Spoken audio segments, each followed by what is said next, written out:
Hello guys, my name is Srikanth and welcome back to our channel Chemistry with Coffee. In today's video, we will discuss the conformational isomerism in organic molecules. So conformational isomerism is a part of stereochemistry. Torsional strain arises between atoms or groups if they are separated by 3 bonds like 1, 2 and 3. While steric strain arises between atoms or groups when they are separated by at least 4 bonds like 1, 2, 3 and 4. Between these two methyl groups, torsional strain or Pitzer or eclipsed strain arises, and between these two methyl groups, steric strain arises. First, let's look at the conformational isomerism in ethane. Then we also look at the conformational isomerism in alcohols, like substituted alcohols like amino alcohols and chloroalcohols and diols. So this is a ethane, CH3, single bond CH3. So if you are standing here on the left side of this ethane molecule, this will be your first carbon, that is a front carbon, and this will be your back carbon. So this carbon, so this is a carbon actually, like these 3 lines are joining, right? So this is the front carbon and this big circle is the back carbon. On the front carbon, we have 3 hydrogens attached, top one, bottom left one and bottom right one. These blue color hydrogens. And on the back carbon, there are 3 hydrogens attached in red color. One is the top left, top right and bottom. So by rotation about the CC single bond, we get infinite number of conformations or rotamers. Usually we fix the first carbon or front carbon and we rotate the back carbon, or you can fix the back one and rotate the front one. It's up to you. So in this case I am actually fixing the front carbon, so this won't rotate, and the back carbon we are rotating like a wheel. As I rotate the back carbon, this red color hydrogen will come near here like this one, and this hydrogen will come here like this one, and this red color hydrogen will come behind the blue color hydrogen like here. So in this conformation, these 2 hydrogens are very near, these are very near and these are very near. There is a torsion strain between these hydrogens, these two and these 2. This conformation is called eclipsed conformation, while this conformation is called staggered conformation, because these hydrogens are around 60 degrees apart, very far away from each other. So the stability order will be staggered will be highly stable and less energy, and eclipsed will be high energy and less stable. And let's look at the conformational isomerism in alcohols.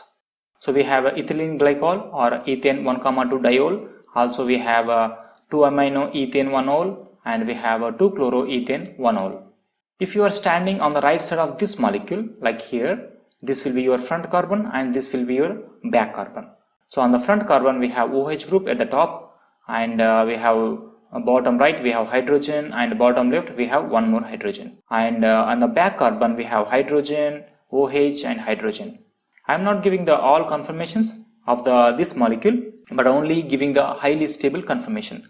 In the case of ethane 1,2 diol, staggered conformation is not stable. Staggered means usually if the OH group present here, right, in the back carbon, if the OH group is present here and one more OH group is present as it is like here, then that conformation is called staggered or anti-conformation. So in this conformation there is a Gaucher conformation. 2 OH groups on 2 carbon atoms are very near, like around 60 degrees gap is there. So there is a intermolecular hydrogen bonding is possible. So hydrogen bonding is defined as the interaction between hydrogen and oxygen or electronegative atom. So in this case the electronegative atom is oxygen. It can be nitrogen or chlorine or any other electronegative atom. In this molecule there is a hydrogen bonding between hydrogen and nitrogen, and here between hydrogen and chlorine. So in these 3 molecules, due to the intermolecular hydrogen bonding, Gaucher conformation is stable, not the staggered one. Now let's look at the conformational isomerism in N-butane. N-butane formula is CH3, CH2, CH2, CH3. It has 4 carbon atoms. So in this conformation, if you are standing on the right side of molecule like here and looking at this one through this one, so this will be your front carbon, this will be your back carbon. If you are numbering 1 carbon, 2nd carbon, 3rd, 4th carbon. So if you stand here, you see 2nd and 3rd.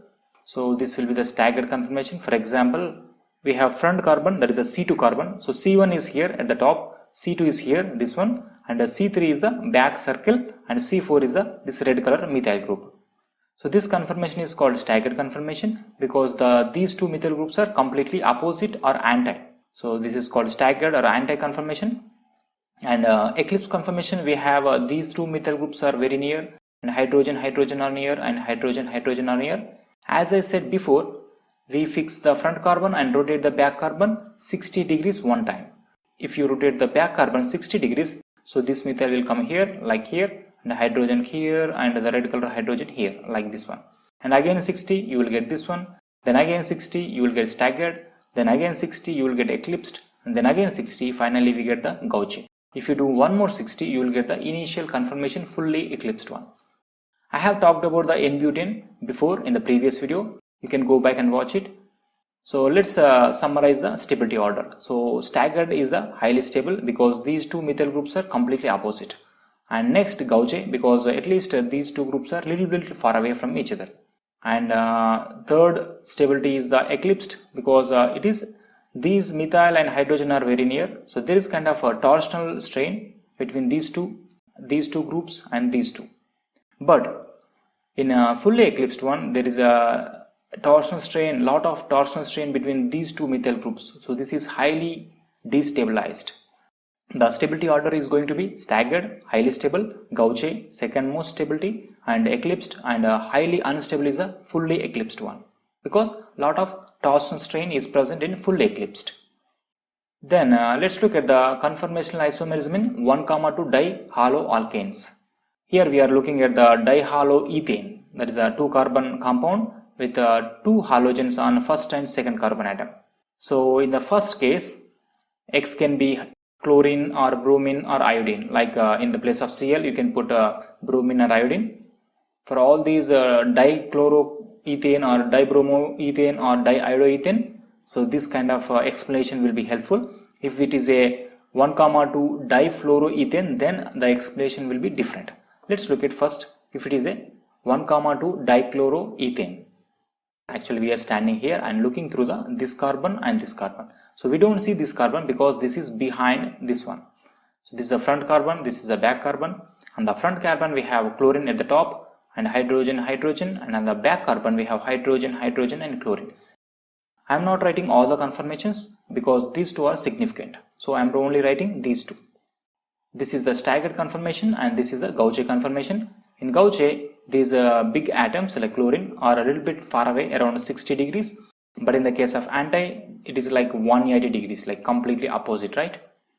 So out of these two conformations, anti conformation or staggered conformation is stable out of all conformations of this molecule. Here we have 2 chlorine atoms nearby. If there are 2 bromines or 2 iodo like this one, there is a torsion strain between these two atoms. So that's why this is unstable and this is going to be stable, because those two big groups are opposite on 2 carbon atoms. So in this case of 1,2 difluoroethane, gauche is more stable compared to staggered or anti. The explanation is going to be due to hyperconjugation.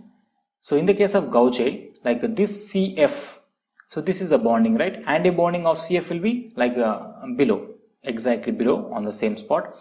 The CH bonding electrons are donated to the anti-bonding orbital of CF. CF anti-bonding will be like here, like below, exactly opposite to CF. Same way, the CH bonding electrons are donated to the CF anti-bonding orbital. This CF anti-bonding orbital is actually located like here. So easily donation happens, and also here also donation easily happens. While in the case of staggered or anti, though we have CF bonding electrons, and these can be donated to the CF anti-bonding. But this does not happen because CF is not a good donor, it is a good acceptor, while in the case of CH is a good donor. Gauche conformation in 1,2 difluoroethane is stable compared to staggered or anti. While in the case of if the halogen atom is chlorine, bromine, iodine, staggered or anti conformation is very stable. Okay guys, thank you very much for watching. Please let me know if you have any questions or suggestions or doubts in the comment section below. Also, if you want me to make any videos on a specific topic that you want, please let me know in the comment section. I will try to make the video in the coming weeks. See you all next week, and don't forget to like, comment and subscribe to our channel Chemistry with Coffee.